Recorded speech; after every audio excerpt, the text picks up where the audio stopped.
Lieve kijkers, het is er weer zoiets. We zijn weer aan het loeren en aan het kijken en wat zijn er? Fons? Ja, we zitten in Wessem. En in Wessem ligt natuurlijk Wessem BV.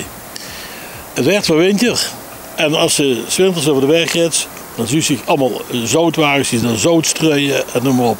Hoe komt dat zout vanaf? Wat is dat voor zout? Wie geeft dat in zijn werk? Hier bij Wessem BV komen we erachter. Dus het is niet het zout wat ik op de eitjes doe. Hè? Dichtduisterd op de eitjes? Ik niet, want er zit van alles in. Dat gaan we weer.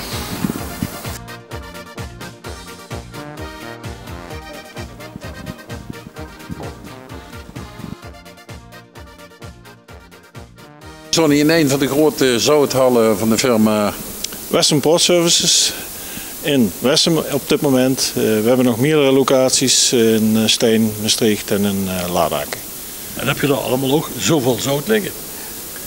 Niet op iedere locatie hebben we zout liggen in Maastricht en maar vooral hier in Wessem, want dit is toch de grootste opslaglocatie van zout in Limburg. Dit is een immense hoeveelheid zout. En volgens mij ligt Boete ook nog zout, dat hebben we ook nog gezien. Hoeveel zout geeft hij nu per jaar de deur uit? Nou, het is voor zout, strooizout moet natuurlijk winteren. En we hebben de afgelopen jaren natuurlijk weinig winter gehad. Maar in principe kan hier 15.000 ton zout. 15.000 ton? Ja. 1000 ton is 1000 keer 1000 kilo. Ja. 15 miljoen kilo. Wow, dat is ja. En is dat alleen voor Limburg of is dat ook voor Brabant, Zeeland? Nee, wij doen hier vanuit Wessem beleveren wij van Eindhoven, dus Brabant, een stukje Duitsland naar het zuiden des lands. Vroeger toen we peert en karren, toen heb je niet eens met zout zien rondrijden. Ja, behalve meneer Kupers misschien ooit, met zijn bakfietsje. Een klein bakfietsje of met de soepker of zo gaat. En ja. Dan wordt er alleen maar een beetje zand gestrooid en dat wordt het. Dat wordt het. En nu moet je kijken wat dat is. En als je op de autobaan rijdt, de ene auto neven de andere 4 rieën breed en licht. En dat slingert dat zo tegen zich op, continu. Ja. Maar ik vroeg me eigenlijk af, is er altijd voldoende zout? Ja, op dit moment is het probleem opgelost qua beleveringen en is er overal depots door het hele land. Waardoor dat er het kan best wel een paar maanden winteren voordat zouttekort is, maar gelukkig is het afgedekt. Ja. Maar op enig moment moet die markt toch gegroeid zitten. En daar is dan een bedrijf als Wessem is daar ergens op ingesprongen. Ooit was ze de draad opgepakt hebben. Hoe kunnen we de handel tot stand? Wie is dat bedrijf zo groot kunnen werden? Ja, natuurlijk niet alleen met zout, maar 50 jaar geleden zijn we begonnen met zand en grind, hier op deze locatie. Dit is ook de oorsprongslocatie. En in de loop van de jaren is dat eigenlijk gegroeid naar de andere locaties ook. Steen is toch bij de hoofdlocatie met hele grote stromen, met andere bulkproducten, in de zin van kunstmest voornamelijk. En in Maastricht zijn het weerhangerproducten en in Laardaken hebben we ook nog een vestiging met zand en grind. Dus een brede variatie aan locaties eigenlijk en ook een heel breed aanbod aan diverse grondstoffen. Hoe van zout een belangrijke is al sinds decennia eigenlijk hier.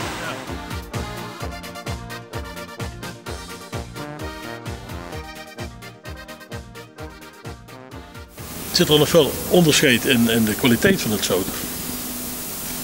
Maakt dat het uit? Nee, dat hebben diverse soorten zout. Wij hebben hier steenzout liggen.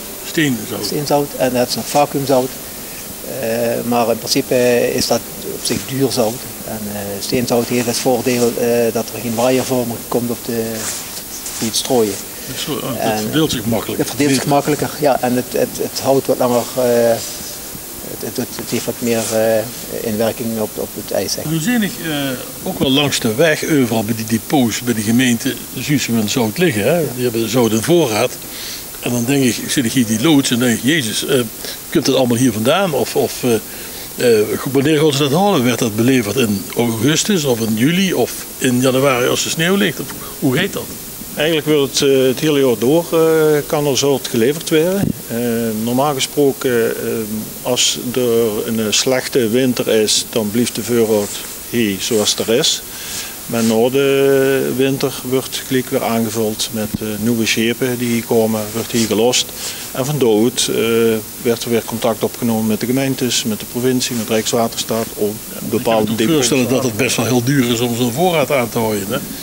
Ja. En als er dan een beetje een slechte winter is, en moet het toch zeggen, we hebben gehad met klimaatverandering, noemen mensen. Ja, ik weet niet of het echt waar is, de geleerden het niet ganz over eens, maar als het is wat ze denken, dan hebben we toch wat minder zout nodig in de komende jaren. Misschien in de toekomst gaan we ook steeds meer zout strooien in de zomer. Dat wordt ook gedaan. Ah ja, hoe hebben we dit? Om het opwarmen van het asfalt tegen te gaan. Ja? Ja.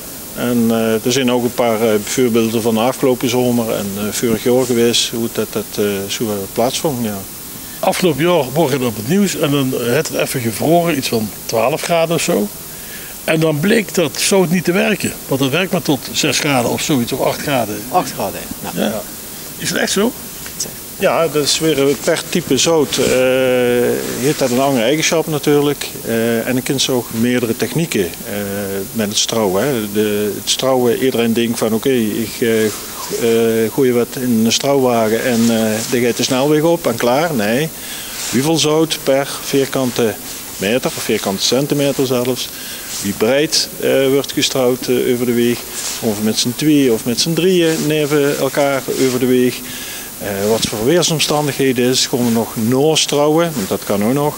Of gewoon nat strouwen, dus net voor het op het wegdek komt, dat er nog benat wordt. Dat zijn allerlei mogelijkheden. Onderscheid of je gaat bovenop iets wat bevroren is gooien, of dat je dan er neerlegt en dan komt sneeuw op. Is dat het verhaal? En is er preventief gestrouwd? Of...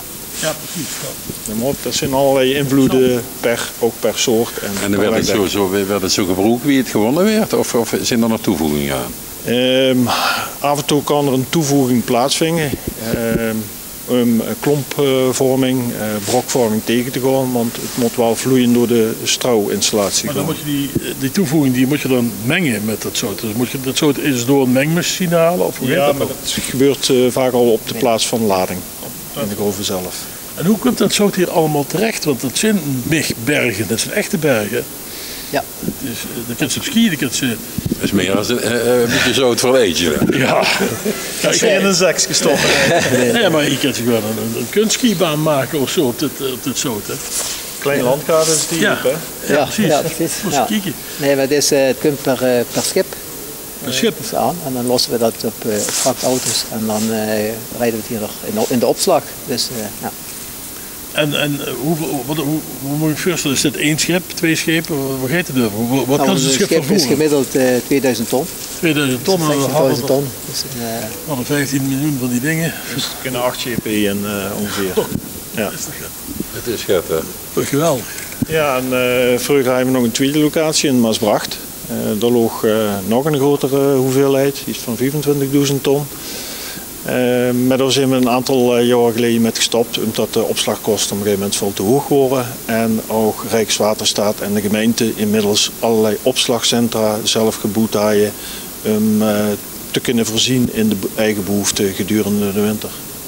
Maar ja, als ik denk dat het zout moet komen vanuit Zuid-Duitsland en wordt nog eens hier naartoe gebracht worden per schip dus. En dan vervolgens wordt het nog eens naar de afnemers met de auto en dan moet het nog eens gestrooid worden. Ja. Er zit toch een hele logistiek aan. Ja, en ook wel heel wat kosten, denk ik, voordat het uiteindelijk op de weg ligt.